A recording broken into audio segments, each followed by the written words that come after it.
What's up, guys? It's Dan from Coin Bureau Trading. Today we're going to talk about the CME gaps being filled, the end of the US government shutdown, and another factor to keep on your radar that could cause volatility in the markets later today. If this is the kind of content that you enjoy, then be sure to smash that like button, subscribe to the channel, and ping that notification bell. Before we get started, do keep in mind that nothing in this video is financial advice. It's just my personal analysis of the crypto market.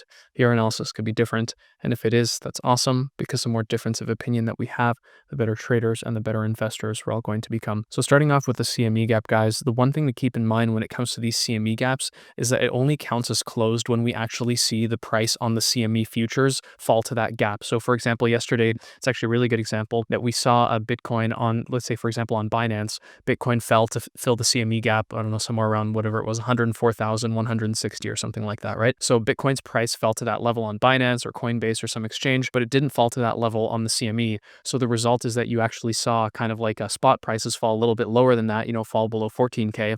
And then that was kind of like enough, you could say, to push Bitcoin's price on the CME down into that gap. And of course, we did go a little bit lower than expected in that sense. But the kind of good news is that the gap has been closed. And then what I expected, and I guess just to quickly recap, what I had expected on Monday, guys, was for Bitcoin to rally up to the Bollinger Band moving average on the daily, which is roughly what it did yesterday. So it almost hit that level, and then to get a rejection, and then we would get a continuation higher. So, that rejection again was a little bit bigger than I anticipated. I thought we would catch some support around the Bollinger Band moving average on the 4-hour. Of course, Bitcoin fell slightly below that, but it does look like Bitcoin is bottoming out here, and it should start climbing higher, besides the fact that we're in this kind of Bitcoin mini cycle phase where basically Bitcoin should finish this mini cycle by Friday, ending up somewhere in an uptrend, probably somewhere around 110,000. We also have the US government shutdown ending, which would be the catalyst for this type of move. In case you guys missed the news, basically the Senate has passed the kind of like the shutdown ending bill, and this bill is now going to the House, where the Republicans have a majority, so it should be pretty simple for that bill to be passed. I believe they're going to be voting on it at 4 p.m., I think EST, later today, so in about, I don't know, whatever it is, I guess 12 hours time, depending on when you guys see this video, or rather 6 hours time. Anyways, point being is that later today, the US government is probably going to vote to end the shutdown, and this is probably going to result in a rally. And the simple reason is, guys, that if we look historically speaking, after US government shutdowns, this results in a drop in the US dollar, and a drop in the US dollar is exactly what you want to see for assets to rally. As I've mentioned probably a million times before now, is that when the US dollar goes higher, everything else goes lower, and when the US dollar goes lower, everything else goes higher. This basically has to do with the impacts that the US dollar has on global liquidity, where when the US dollar rises, it drains global liquidity, and when the US dollar falls, it causes global liquidity to rise, which is of course bullish for crypto. What's really fascinating, guys, is that if you look on shorter term timeframes, the correlation between the US dollar and not only crypto prices, but even Bitcoin dominance is actually a very close one. I'm going to be doing a deep dive into this on Saturday.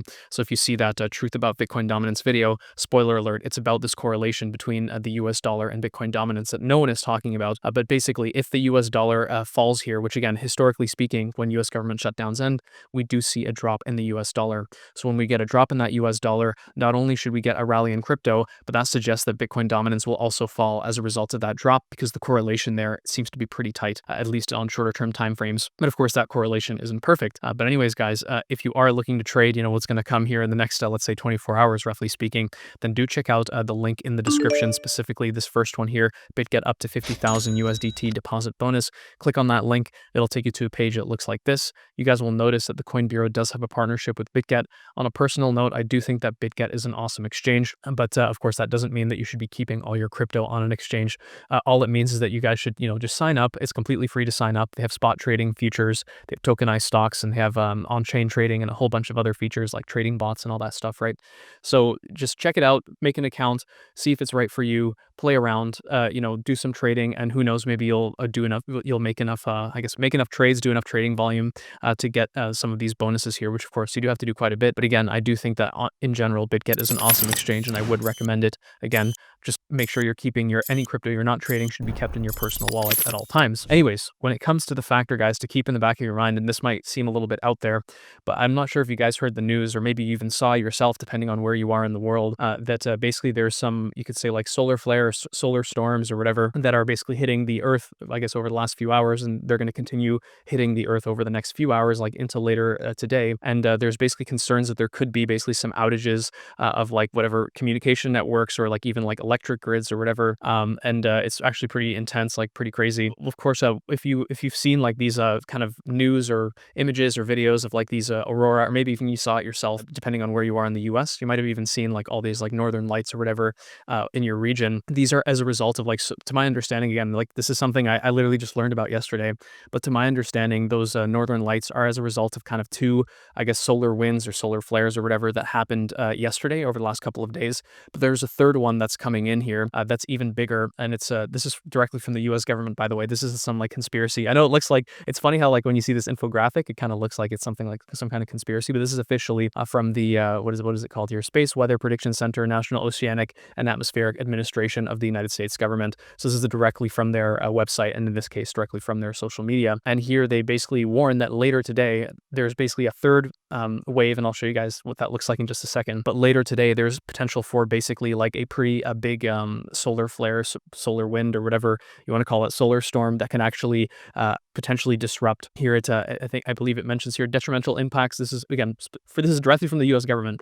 Detrimental impacts on some of our critical infrastructure technology are possible, but mitigation is possible. The general public should visit our webpage and blah blah blah.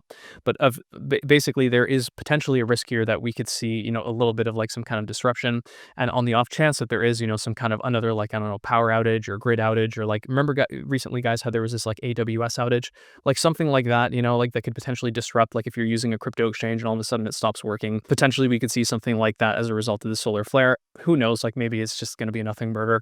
But the one thing to keep in mind, guys, and this is actually pretty crazy, I'll try and explain this very quickly. And again, I'm not like a geophysicist or anything. This is all stuff I've literally learned, I don't know, in the last 12 hours, 24 hours, because I saw a lot of chatter about it on social media, and I was like, okay, well, let me take a closer look into this. Basically what you're looking at here, guys, and maybe I'll play the whole simulation. So what you're looking at here, guys, is that this is basically like the yellow dot is the sun and the green dot here is the earth, and you have kind of like two different vantage points. Don't really pay too much attention to this top one right here. Focus more on the bottom one.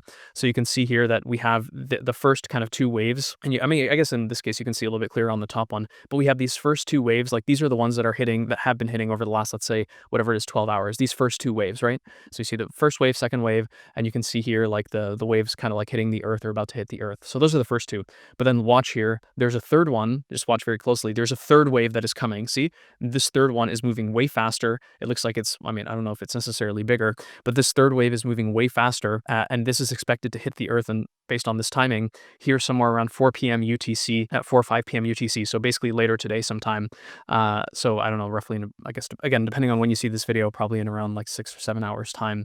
Coincidentally, around the time that the U.S. government is going to be voting on ending the shutdown, you're basically going to get a massive kind of like solar flare here, which when you look at again, this is all stuff that I literally learned like with the help of AI, like over the last 24 hours, and I've been like doing a little bit of reading as well.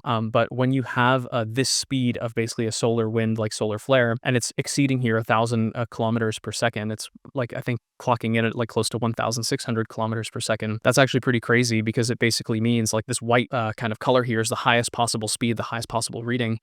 What that suggests is that there is a risk, again, as noted by the U.S. government, that there is going to be potentially some disruptions.